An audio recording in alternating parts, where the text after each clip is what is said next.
আজকে আমার recipe mango ice cream. নমস্কার বন্ধুরা, টেস্টি ডিশেস বাই রুমা চ্যানেলে আপনাদের সকলকে স্বাগত জানাই। এই দুর্দান্ত স্বাদের ম্যাঙ্গো আইসক্রিম করার জন্য প্রথমে আমি একটু ড্রাই ফ্রুটস ভেজে নেব। আমি আমন্ড এবং কাজু নিয়েছি। গ্যাসের ফ্লেম একদম লোতে রেখে একটু ভেজে নিব। ভেজে নিয়ে ঠান্ডা করে গুঁড়ো করে নেব। একটু ভালোভাবে গুঁড়োটা করতে হবে। এবার আমি ম্যাঙ্গো পাল্প নেব। সেই ম্যাঙ্গোগুলোকে আমি ছুলে নিয়ে মিক্সিতে একটু ঘুরিয়ে নিয়েছি যাতে স্মুথ পেস্ট হয়। একটা বাটিতে কিছুটা দুধ নিয়ে ছোটো চামচের 1 চামচ কাস্টার্ড পাউডার গুলে নেব। আমি কিন্তু ভ্যানিলা পাউডার নিয়েছি। এবার কড়াতে আমি হাফ লিটারের মতো দুধ নিয়েছি। দুধটা লো স্টিমে একটু ফুটিয়ে নেব যাতে দুধটা বেশ ঘন হয়। দুধটা যতটা ঘন হবে আইসক্রিমের টেস্টটাও কিন্তু ততটাই ভালো হবে।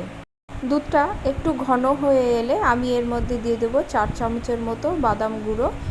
বাদাম গুঁড়ো দিয়ে ভালো করে মিশিয়ে নেব। মিশিয়ে নিয়ে আমি এতে 10 টাকা দামের একটা আমুল পাউডার এর মধ্যে দিয়ে দেব।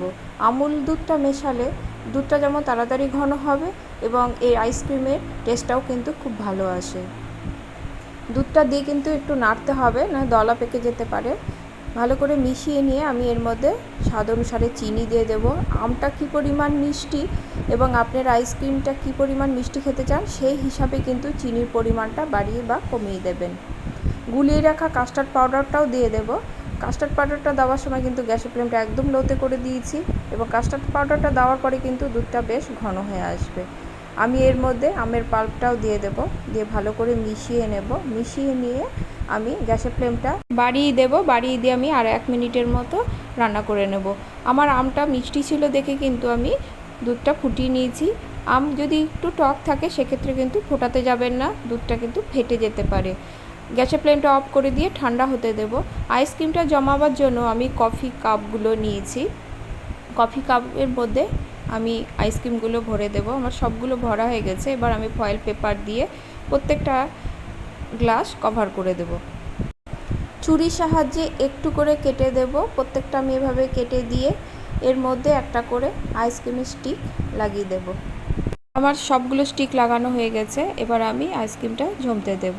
এর জন্য ডিপে আমি 4 থেকে 5 ঘন্টার মতো রেখে দিয়েছি।